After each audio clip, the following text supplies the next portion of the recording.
অনেকেই এমন আসেন যে কোমরে ব্যথা পায়ে আসে, সামনে ঝুঁকলে ব্যথা বাড়ে, পা অবশ হয়ে আসে, অথবা হাঁটতে গেলে পা অসাড় লাগে, পায়ে ব্যথা করে, একটু রেস্ট নিলে হয়তো ব্যথাটা কমে যায়। আসসালামু আলাইকুম, আমি ডাক্তার মোহাম্মদ তানভীর হাসান মজুমদার, নিউরোসার্জন হিসেবে কর্মরত আছি ঢাকা মেডিকেল কলেজ হাসপাতালে। আপনারা হয়তো অনেকেই পিএলআইডি বা মেরুদণ্ডের ডিস্ক হার্নিয়েশন রোগটা সম্পর্কে শুনেছেন। পিএলআইডি আসলে জিনিসটা কি? আমার কাছে একটা স্পাইন মডেল আছে।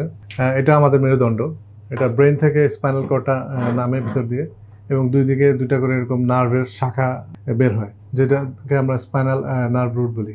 এই আরও দেখেন, এগুলো হচ্ছে মেরুদণ্ডের ভার্টিব্রাল বডি বলি আমরা।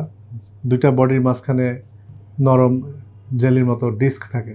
এখন আপনার কোনো কারণে যদি শরীরে অতিরিক্ত প্রেশার নেওয়ার কারণে, অথবা আপনার বয়সজনিত ডিস্কের ক্ষয়, যেটাকে আমরা বলি ডিজেনারেশন, ওটার কারণে যদি আপনার এই ডিস্ক হার্নিয়েশন হয়, ডিস্কটা যদি বের হয়ে যায়, আপনার নার্ভ রুটে প্রেশার দেয়, তাহলে আপনার এই নার্ভটা যে পায়ে যাচ্ছিল সেই পায়ে আপনি ব্যথা অনুভব করবেন। সেক্ষেত্রে আমরা যেটা করি, এটা দেখতে গেলে আমরা নিউরোসার্জনরা মেরুদণ্ডে এমআরআই করি। এমআরআই করলে আমরা সেটা সহজেই ধরতে পারি, এবং অনেকেরই এটা অপারেশন লাগে।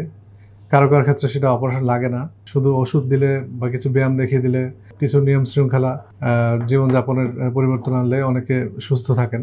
আর এই অপারেশনটা আমরা সাধারণত মেরুদণ্ডে একটা ছোট সুইয়ের মাধ্যমে মেরুদণ্ডটা অবশ করে, সম্পূর্ণ অজ্ঞান না করে আমরা করি। ছোট ছিদ্র করে আমরা এই যে বাড়তি জেলিটা সেটা বের করে নিয়ে আসি। অপারেশনের পরের দিনই রোগীকে হাঁটানো হয়, 2-3 দিনের মাথায় রোগী বাসায় চলে যায়। এটা আর কোনো কমপ্লিকেশনই মোটামুটি আমাদের আর হয় না।